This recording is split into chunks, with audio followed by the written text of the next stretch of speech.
चलो स्टार्ट करते हैं chapter 6 lines and angles exercise 6.1। First question में पूछा है in figure 6.13 lines A B and C D intersect at O. ये हमें एक फिगर गिवन है, A B and C D intersect at O if angle A O C plus angle B O E is equal to 70 डिग्री। A O C मतलब this angle and B O E this angle, ठीक है। इन दोनों का सम दिया हुआ है 70 degree and angle B O D this angle this is equal to दिया हुआ है 40 degree. This angle is equal to 40 degree. Find angle B O E and reflex angle C O E.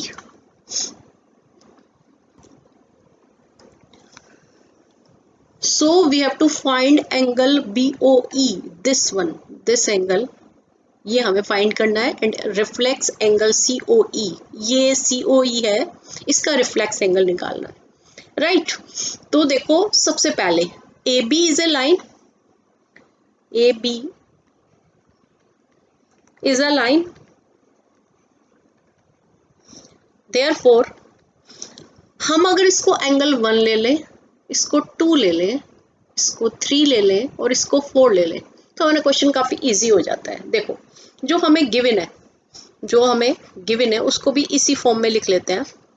AOC मतलब angle 1 plus angle 2, angle 1 plus angle 2 that is equal to 70 degree and angle BOD हमने लिया 4 and angle 4 that is equal to 40 degree, ये हमें given है, ठीक है।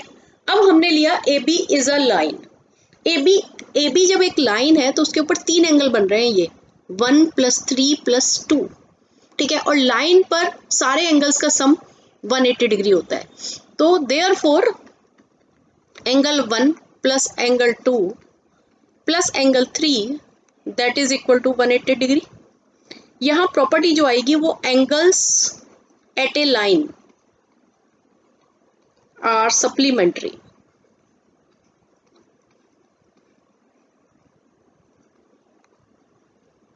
Supplementary का मतलब 180 डिग्री, ठीक है।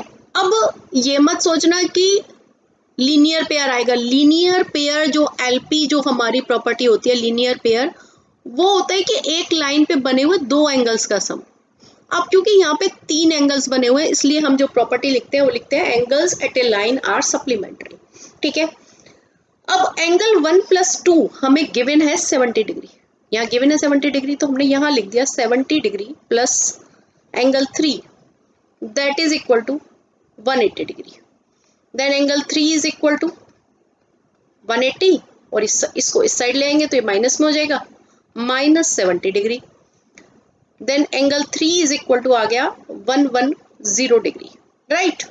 अब एंगल 3 क्या था, एंगल COE, तो इसका मतलब हमारे पास आ गया angle COE that is equal to 110 degree, right. But हमसे पूछा है रिफ्लेक्स एंगल COE, तो रिफ्लेक्स एंगल कैसे निकालते हैं। Reflex angle COE that is equal to 360 degree में से इसको माइनस कर देते हैं। जिस भी एंगल का रिफ्लेक्स एंगल निकालना होता है उसको 360 में से माइनस कर देते हैं तो उसका रिफ्लेक्स एंगल आ जाता है। तो 360 - 110 degree that is equal to कितना आ गया ये 0, 5 एंड 250 डिग्री, ये हमारा आंसर आ गया इसका, ठीक है। अब हमसे क्या पूछा है, ये निकल गया हमारा। अब हमें निकालना है एंगल BOE एंगल 2 निकालना है हमें।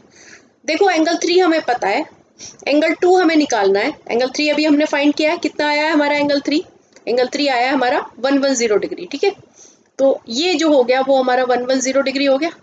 और एंगल 4 हमें पता है कि 40 डिग्री की वन है। तो अब हम CD को एज ए लाइन लेके चलेंगे क्योंकि COD भी एक लाइन है, ठीक है। तो हम लिखेंगे CD